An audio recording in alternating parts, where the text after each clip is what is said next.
시청자 58년생이 88년생한테 면전에서 철없는 소리라고 했는데 진짜 철없는 쪽이 어딘지 이 장면 하나만 따라가도 답이 나오지 않습니까? 이게 그냥 세대 갈등으로 보이세요?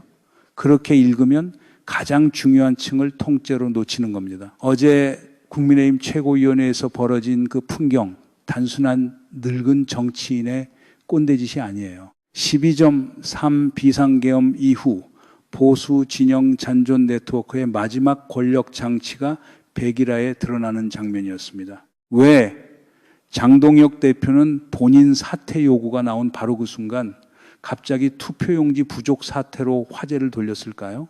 그리고 왜 친장 동혁계는 굳이 공개회의에서, 굳이 면전에서 철없는 소리라는 카드를 꺼냈을까요? 이 두 질문을 같이 따라가 보면 풍경이 완전히 달라집니다. 표면, 동기, 결과 세 층을 차례로 까보겠습니다. 미리 한 가지만 말씀드리죠. 장동혁 대표가 절대로 안 나가는 이유, 본인이 가장 잘 알고 있어요. 공천권 때문입니다. 근데 그 공천권이 왜 지금 이 시점에 그렇게 절박해졌는지 이게 진짜 이야기예요. 지금 보고 있는 이 장면, 벌거벗은 임금님 행차 그대로입니다. 다들 옷 멋지다고 해줘야 되는 분위기인 거죠. 이건 단순한 당내 갈등이 아닙니다.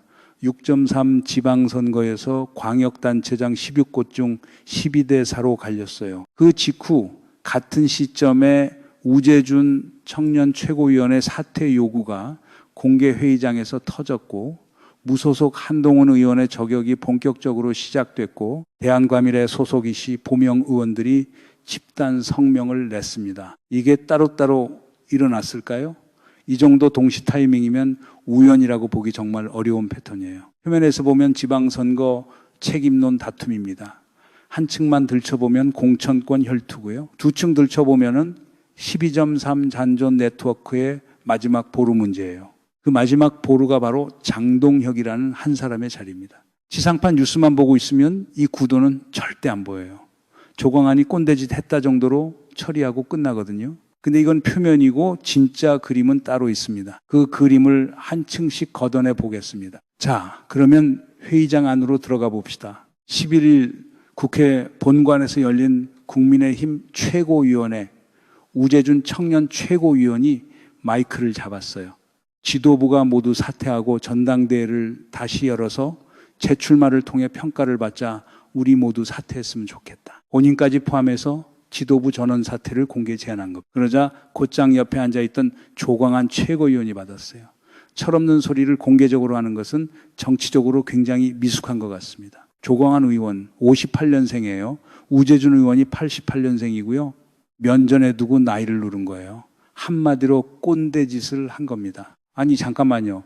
본인이 그럼 진짜 성숙해서 그런 말씀 하시는 거예요?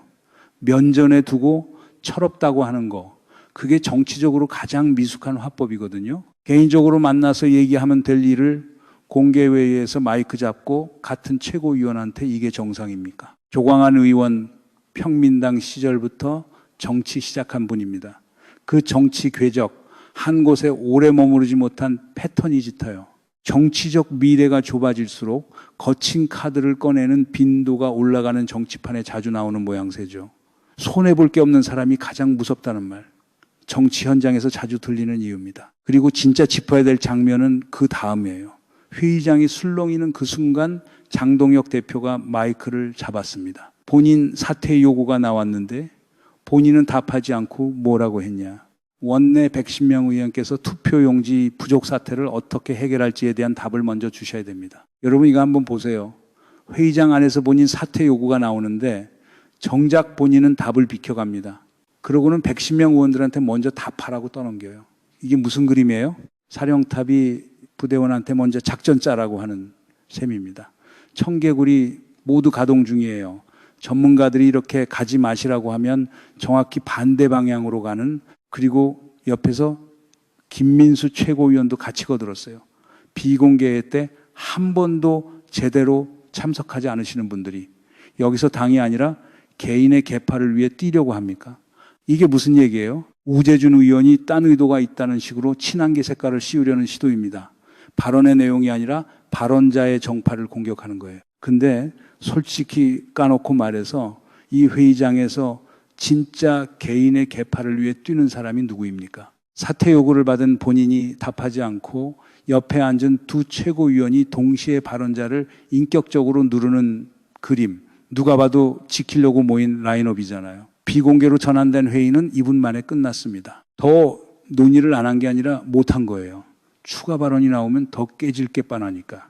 근데 여기서 멈추면 가장 중요한 층을 놓칩니다. 왜 친장 동역계는 굳이 공개석상에서 굳이 그 강도로 철없는 소리라는 카드를 꺼냈을까요? 답이 따로 있어요. 결국 세대 차이고 권력에 매달리는 늙은 정치인의 자기 보존 본능 여기서 끝내고 싶죠. 다 알만한 얘기잖아요. 근데 진짜 문제는 지금부터입니다. 왜 이 시점에, 왜 공개회의에서, 왜 그 강도로 이 세 질문을 같이 따라가 보면 풍경이 완전히 달라져요. 장동혁 대표 임기 언제까지인지 아십니까? 2016년 8월 26일까지입니다. 그 사이에 무엇이 있느냐? 차기 총선 공천권 설계가 들어있어요. 공천권을 가진 사람이 다음 총선의 사령탑입니다. 그래서 8월 26일에 안 놓고 싶은 거예요. 본인이 안 놓는 게 아니라 못 놓는 겁니다. 그러면 두 번째 층, 친윤계 잔존 네트워크 얘기를 짚어야 됩니다. 12.3 비상계엄 이후 친윤계는 후계 사령탑이 없어요. 장동혁이 친윤계 잔존 세력의 마지막 깃발인 거예요. 이 깃발이 내려가면 친윤계는 사실상 끝납니다. 그래서 조광한도, 김민수도 면전에서 그 강도로 카드를 꺼내는 거예요. 본인들이 들고 있는 깃대가 흔들리니까. 세 번째 층, 장동혁 대표가 계속 부정선거 의혹을 끌고 가는 이유, 이게 핵심이에요. 부정선거 음모론은 강성보수 당원을 결집하는 전략적 도구입니다. 장동혁 체에서 국민의힘 당원 수가 110만을 돌파했다는 얘기 들으셨을 거예요. 보수정당 사상 처음이라고 합니다. 이 110만 당원이 어떤 결로 결집된 당원인지 그게 핵심입니다. 자, 패턴을 짚어볼게요. 위기 때마다 당원 뜻을 방패로 삼는 구조. 이거 처음이 아니에요. 작년에도 그전에도 정확히 같은 그림이 반복됐습니다. 그러면서 정작 110명 원내 의원들의 의견은 먼저 답하라고 떠넘기는 거죠. 양치기 소년이 외쳐도 마을 사람들 더는 안 나오잖아요. 그런데 양치기 본인은 모릅니다. 마을이 비어 있다는 걸. 다시 한번 정리해 볼게요. 같은 시점에 우재준 사퇴 요구가 공개석에서 나오고 한동훈 저격이 시작되고 25명 대한과밀의 집단 성명이 나옵니다. 이게 우연일까요? 이 정도 동시 타이밍이면 우연이라고 보기 정말 어렵습니다. 한동훈 의원이 같은 날 뭐라고 했는지 들어보면 더 분명해집니다. 그분이 없으면 더 집중되었을 거예요. 그분이 있으니까 제대로 이 문제를 제기하지 못하는 겁니다. 결국은 보수는 재건돼야 하고 그 보수 재건의 걸림돌로 작용해 온 것이 장동혁 대표입니다. 이제 물러날 때를 알아야 한다라고 저는 생각합니다. 무소속 의원이 본인 복당 문제가 걸려있는 상황에서 굳이 걸림돌이라는 단어까지 꺼냅니다. 이게 그냥 던지는 말이겠습니까? 손에 쥔 카드가 있다는 신호입니다. 같은 날 정점식 의원이 새 원내대표로 선출됐어요. 표 차이는 크지 않았습니다. 본인 취임사에서 의원들의 의견을 수렴해서 원내 운영을 하겠다. 이 문장을 가볍게 흘려들으시면 안 됩니다. 친한계로 분류되는 의원들 사이에서 한동훈 복당이 긍정적이고 장동혁 대표의 거취에 대해서 선을 그어야 한다는 분들이 상당히 많다는 거. 정점식 의원이 모를 리가 없어요. 그 의견을 수렴해서 운영하겠다는 건 어디로 가는 거겠습니까? 한쪽으로 쏠려 있다는 신호입니다. 문제는 여기서부터입니다. 장동혁 대표가 아무리 버틴들, 정작 그 버티는 발밑이 무너지고 있어요. PK 의원들 얘기를 좀 해야 됩니다. 6.3 지방선거 결과 어땠습니까? 광역단체장 16곳 중 민주당이 12곳, 국민의힘이 4곳입니다. TK는 박근혜 전 대통령이 등판하면서 김부겸 돌풍을 잠재웠어요. 거기는 정리됐습니다. 근데 PK가 다르거든요. 부산구청장 자리가 민주당으로 꽤 넘어갔고 경남도 상당히 흔들렸어요. 경남 서부권 정점식 신임 원내대표의 지역구 부근에 있는 통영시장 자리도 8년 만에 민주당이 가져갔습니다. PK 의원들이 지금 무슨 생각을 하고 있을까요? 이대로 가면 다음 총선 끝난다예요. 그러면 사령탑을 바꿔야지 자기 공천 한 자리 챙기는 게 중요한 게 아니거든요. 다음 총선을 이길 수 있는 바람을 만들 사람이 필요한 거예요. 그래서 PK가 움직이기 시작한다는 신호, 이번 원내대표 선거표 분포에서 이미 나왔습니다. 울산시장 선거도 짚어야 됩니다. 김상욱 후보가 민주당으로 당선됐어요. 왜 그렇게 됐냐? 국민의힘 공천관리위원회가 박맹호 후보를 컷오프 안 하고 경선을 붙였으면 무소속으로 안 나왔을 거예요. 그 두 김두겸, 박맹호 표 합치면 김상욱 후보보다 많았거든요. 단일화를 안 해서 민주당이 이긴 겁니다. 지도부 차원에서 그냥 그대로 버려진 거예요.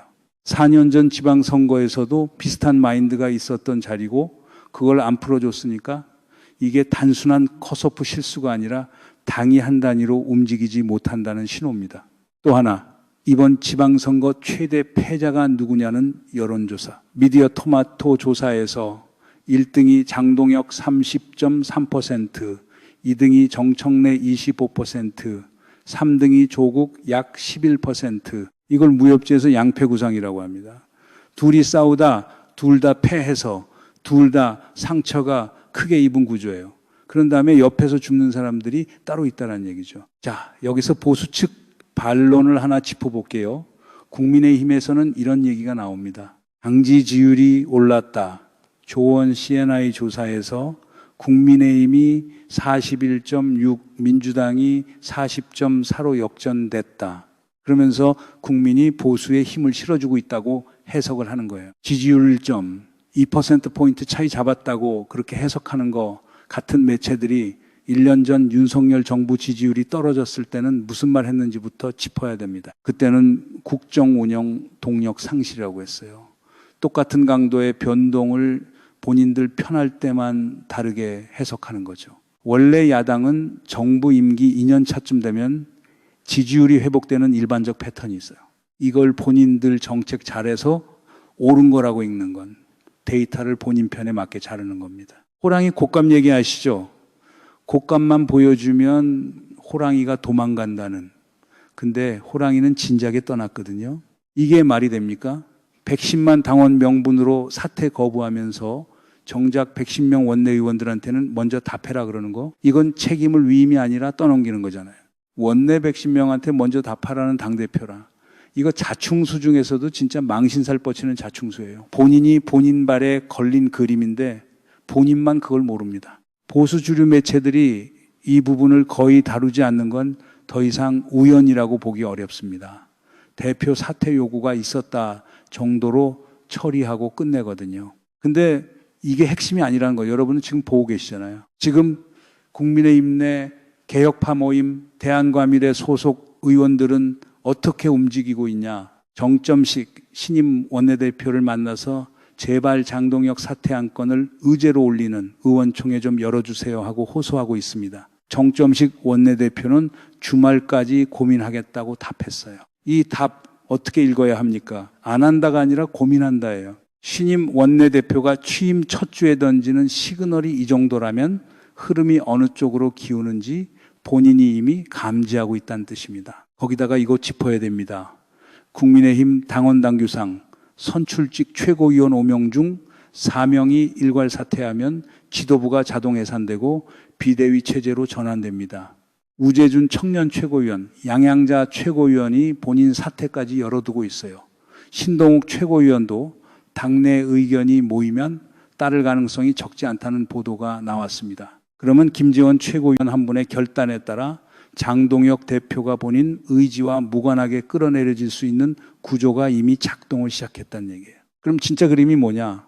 이 다음에 나옵니다. 장동혁 대표가 투표용지 부족 사태를 사퇴 회피독으로 쓰는 메커니즘. 이게 핵심입니다. 부정선거 의혹을 살려둔다는 건 보수 진영 강성 지지층을 동원할 카드를 손에 쥔다는 뜻이에요. 110만 당원 돌파. 이게 그 결집의 결과입니다. 이 카드가 살아있는 한 장동혁은 끌어내려질 수 없어요. 그러니까 본인이 권력에 집착해서 자리를 안 놓는 게 아니에요. 권력에 집착하는 게 아니라 권력 외에 갈 곳이 없는 겁니다. 이게 진짜예요. 처음에 던졌던 질문 기억하시죠? 58년생이 88년생한테 철없는 소리라고 했다.